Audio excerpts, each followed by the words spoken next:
Et bon, on va pas se mentir, hein, la battle Sum Blink, c'est Sum qui gagne.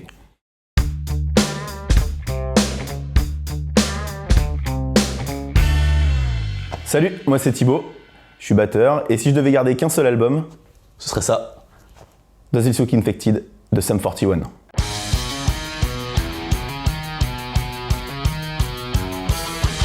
Cet album, c'est ma rentrée dans ce style de musique, dans le pop-punk, dans tout ce qui va être musique rock. Parce qu'avant, du coup, j'écoutais vraiment tout ce qui était à la radio, qui passait, qui était mainstream. Hein. C'était, je vais pas dire les rois du monde ou des trucs comme ça. Et en fait, c'est en CM1, on avait fait une classe de neige avec mon école. Et durant cette classe de neige, il y avait une boom de fin de classe de neige, et il y a ce morceau qui est passé, Still Waiting de Sum 41, qui m'a mis une claque monumentale, et, mais je l'ai oublié complètement. Et c'est que en arrivant au collège 2 ans plus tard, qu'il y a un gars de ma classe qui me dit « Ah bah faut que je te fasse écouter de la musique », il voulait me faire partager ses goûts, et il me fait écouter ce morceau, et là j'ai une révélation, je fais « Putain, c'était ce morceau-là, je l'avais kiffé, il était resté en fait au fin fond de ma tête, et il est revenu à toute puissance. Et du coup, je me suis renseigné. Et du coup, pour l'anecdote, je crois que c'est le premier achat en ligne que j'ai jamais fait. Je crois que c'était à l'époque encore sur Price Minister. Mes parents, ils étaient ultra stressés. C'est la première fois qu'on commandait en ligne et tout. Et du coup, mon premier album, c'était ça. Donc je pense aussi que c'est l'album le plus rayé. Parce que j'ai nombre de fois où j'ai mis repeat, où je suis revenu en arrière, notamment pour réécouter Still Waiting. Et la prise d'habitude d'écouter aussi un album en entier. Chose qu'en fait, quand t'es habitué à écouter ce qui se passe à la radio, souvent, en tout cas à notre époque, vu que j'ai 30 ans, à notre époque, ce qui sortait, c'était souvent juste un petit single. On n'avait pas Spotify, on n'avait pas tout. Et souvent, on achetait du coup juste l'album avec juste le single avec le morceau, et en plus de ça, une version remix ou juste un side B, quoi. Et du coup, là par contre, c'est la première fois du coup que j'écoutais tout un album en entier, et que je trouvais la cohérence. Et c'est la première fois aussi que j'avais ce syndrome du « ouais, je finis un morceau, ouais, je sais ce qui vient après ». Chose qui te manque maintenant quand t'écoutes en aléatoire, dans Spotify ou des trucs comme ça, tu te dis « ah merde ». Et c'est souvent genre sur cet album-là que si j'ai un morceau de Sum qui passe, et notamment sur celui-là, au final, j'écoute même pas la suite, je reprends l'album à zéro et je me refais encore une écoute. Je dois avoir un certain nombre d'écoutes sur celui-là, pareil.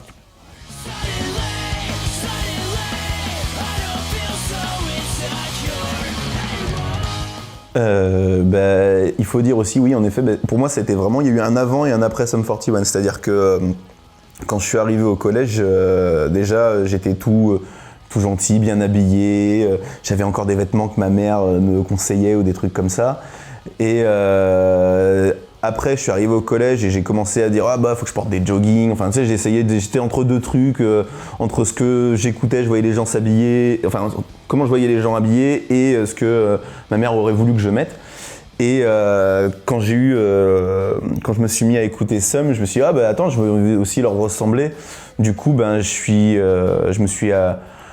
j'ai mis des baggies, j'ai commencé à sortir des grosses Vans, des DC.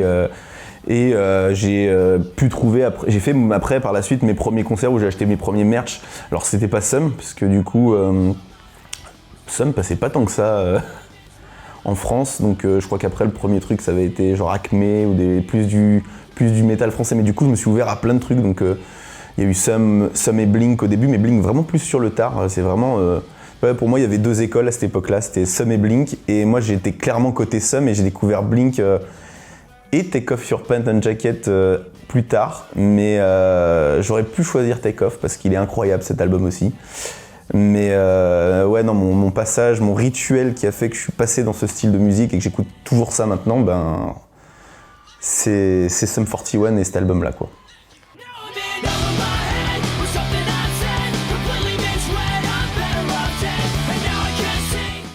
Du coup, ce qu'il faut savoir aussi avec cet album-là, particulièrement, c'est que c'est grâce à cet album-là, notamment, que j'ai rencontré mon tout premier groupe de musique, avec qui on a commencé à former un groupe, donc avec mes copains Romain, JP et David.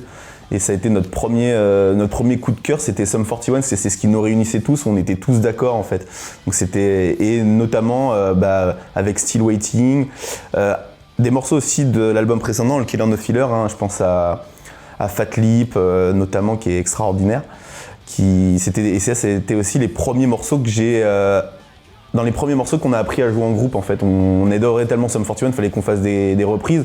Donc on avait essayé Still Waiting, mais bon, c'était un peu difficile pour un premier morceau. Après on avait fait Thanks for Nothing, on avait travaillé aussi Pieces, Fat Lip. Je pense qu'au début, 50% de notre playlist était du Sum, tu vois. Avec en même temps les sorties des autres albums de Sum, mais du coup ouais, c'est Sum 41 qui a commencé, qui m'a permis de monter un groupe de musique. C'est cette passion pour ce groupe-là et de voir ce qu'ils arrivaient à faire. En plus, Sum, ils ont toujours eu pour moi cette patte un peu... C'était très punk rock, mais ils ont très vite eu ce côté métal qui s'est rajouté dans leur composition. Et ça, je trouve ça génial en termes de sonorité. Ils se sont vraiment démarqués pendant une grande période sur ça. Et ça, c'était... du coup, pour s'identifier, ça permet... Enfin, pas s'identifier, mais...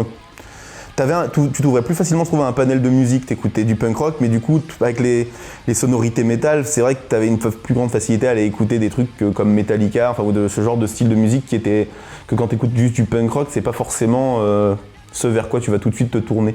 Donc c'était aussi ce que je trouvais très cool sur Sum, c'est que de fil en aiguille, t'écoutais de plus en plus de groupes parce que c'était très ouvert en fait. Le premier album, très pop-punk, le deuxième... très punk rock, Does It Look Infected, c'est vraiment l'arrivée de la partie métal avec des solos vraiment de Brown qui sont excellents. Donc voilà, ouais, donc s'il y avait une anecdote particulière, ce serait ça. Et c'est grâce à ce groupe aussi, en allant les voir, donc pour l'Antidote Eastpak Tour, donc pour la tournée, wow, c'était la tournée de l'album Underclass Hero, où j'ai découvert un autre groupe que j'ai adoré qui s'appelle Vehara. Et ça, c'est de l'easycore et c'est surtout qu'ils ont une batteuse qui est incroyable et qui frappe d'une bûche. C'était aussi un très bon souvenir lié à ce groupe-là, quoi.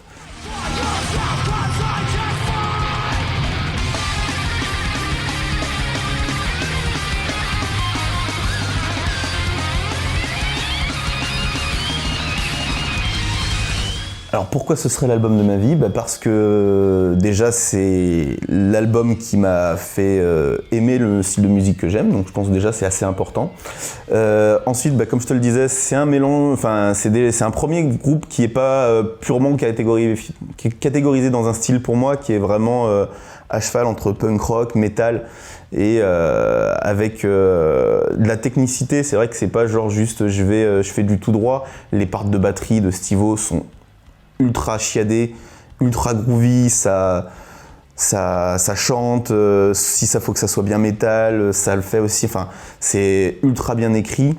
Les solos de Brand sont toujours extraordinaires, et puis c'est surtout, je sais pas, l'accroche de chaque morceau, quoi.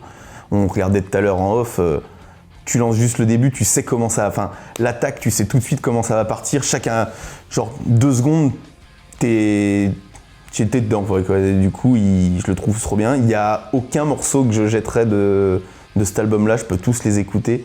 Il y a toutes leurs particularités, même si au-dessus, pour moi, il y a, je pense, Still Waiting, qui est vraiment le morceau qui m'a fait basculer. Il y a tout dedans, le clip aussi était excellent, en fait. J'aimais bien ce côté très décomplexé qu'ils avaient pendant toute cette période-là, jusqu'à Chuck à peu près. Ce côté, on s'en bat un peu les couilles on fait nos clichés, on fait le bordel. C'est très American Pie, mais vu que j'ai grandi avec un peu cette période American Pie, pour moi c'est un peu les papas qui faisaient un peu ça. Donc après c'est parce que je le vois de mon époque, hein, les plus vieux te diront NoFX faisait déjà ça aussi, donc voilà. Mais pour moi voilà, c'était vraiment ce passage de ce côté un peu fou, en me disant on peut faire des conneries sans être dangereux, mais du coup, c'est avec ça que tu faisais des conneries avec des pistolets à eau avec tes potes, que tu te tirais le caleçon, t'allais faire du skate, enfin donc voilà, il y avait plein de... Pour moi, ouais, c'est un changement de vie. C'est un changement de vie, ouais, c'est vraiment un passage l'adolescence, quoi.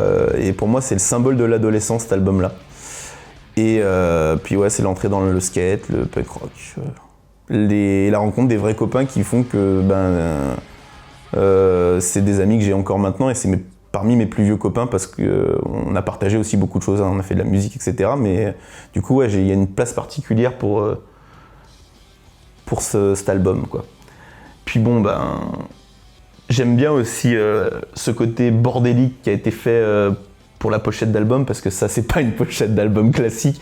Tout le monde te faisait des trucs léchés et tout, là, c'est le bordel. Il y a... Puis ce concept aussi qu'ils avaient eu, parce que du coup, il y a ce morceau Pain for Pleasure dedans, qui est où le batteur, donc Steve-O et Derrick inverse, et c'est Derrick à la batterie et Steve-O au chant.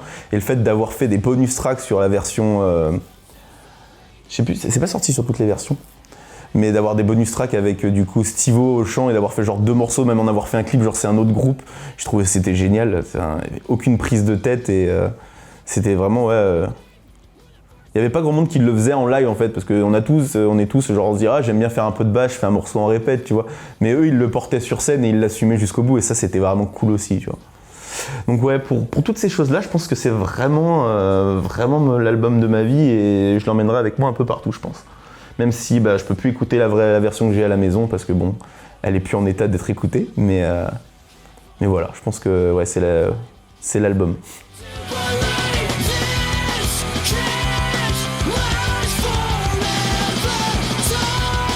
Si je dois faire une sélection vraiment, hein, en se forçant, ouais, Still Waiting, Over My Head, c'est sûr.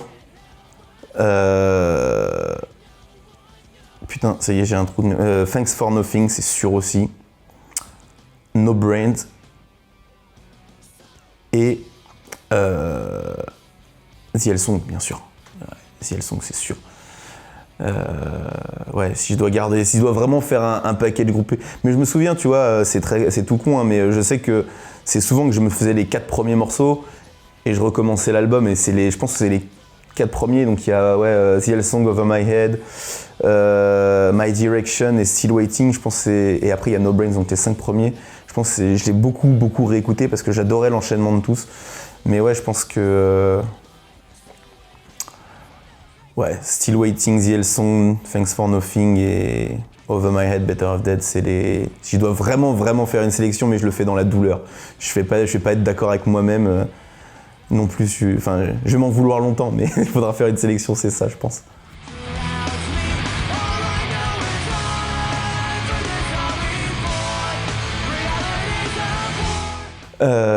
Si on doit parler du groupe en soi, pour finir, je vais faire mon vieux con, mais Bring Back the Old Sum 41. Non, en fait, en vrai, pour moi, il y a 2 grosses périodes dans Sum 41 pour moi maintenant. Il y a eu toute la partie Chuck et avant, qui est vraiment, je trouve, très cohérent, et je pense qu'à partir du moment en fait où Brown est parti, il y a eu un peu une remise en question un peu sur le style, pas que j'aime moins, mais c'est très différent, et je crois que c'est la première fois que j'ai dû dealer avec un changement de style d'un groupe en fait, pour moi aussi. C'était aussi une des premières fois où j'étais pas en accord total avec tout ce qui sortait, parce que Chuck est incroyable aussi comme album, il est vraiment bien, il y a plein de masterpieces dedans, mais ouais, l'arrivée d'Underclass Hero, même déjà le fait que le refrain d'Underclass Hero, c'est le même que un autre morceau de Sum qui est dedans, je vais retrouver le titre, mais ça me reviendra. Mais de l'album précédent, c'était une version... ça me reviendra. Je me demande si c'est pas Noots ou un truc comme ça. Mais bref. C'était la première fois que j'étais pas vraiment d'accord avec ce qu'on me proposait d'un groupe, et que j'ai dû dealer avec ce truc-là. Parce que ce côté un peu heavy de Brown me manquait. Et après, je suis en dents de scie. J'ai adoré 13 Voices, que je trouve qui est le digne descendant de Chuck. On pourrait le mettre à la suite, je trouve il est excellent. Et après, voilà, je suis juste moins... Ça me parle moins parce que c'est peut-être soit trop pop, ou peut-être que j'étais vraiment trop accroché à ce côté un peu heavy que proposait Sum, et que je trouvais que ça les démarquait. Et que maintenant, je trouve que les sonorités, par exemple, d'Underclass Hero, elles ressemblent beaucoup à ce que faisait Good Charlotte aussi à une période. Du coup, j'y trouve moins une identité qui me plaisait. Mais après, bon voilà, ça reste des très bons, ça reste des bons albums. Mais voilà, avec une préférence pour les premiers, mais parce que je pense que c'est pareil pour beaucoup de gens et pour beaucoup de groupes.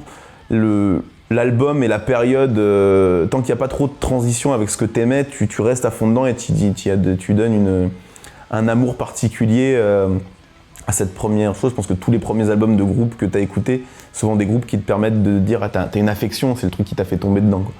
Donc voilà, c'est peut-être la seule chose un peu qui... Bon, et puis bah si Steve-O, si tu pouvais revenir, t'étais incroyable sur scène, voilà. Donc, ce serait vraiment le truc fou, quoi. Revoir Sum avec la formation, enfin voir Sum avec la formation initiale, ce serait incroyable, quoi, pour moi. Mais voilà, non, je les aime d'amour. Et bon, on va pas se mentir, hein, à la battle Sum Blink, c'est Sum qui gagne.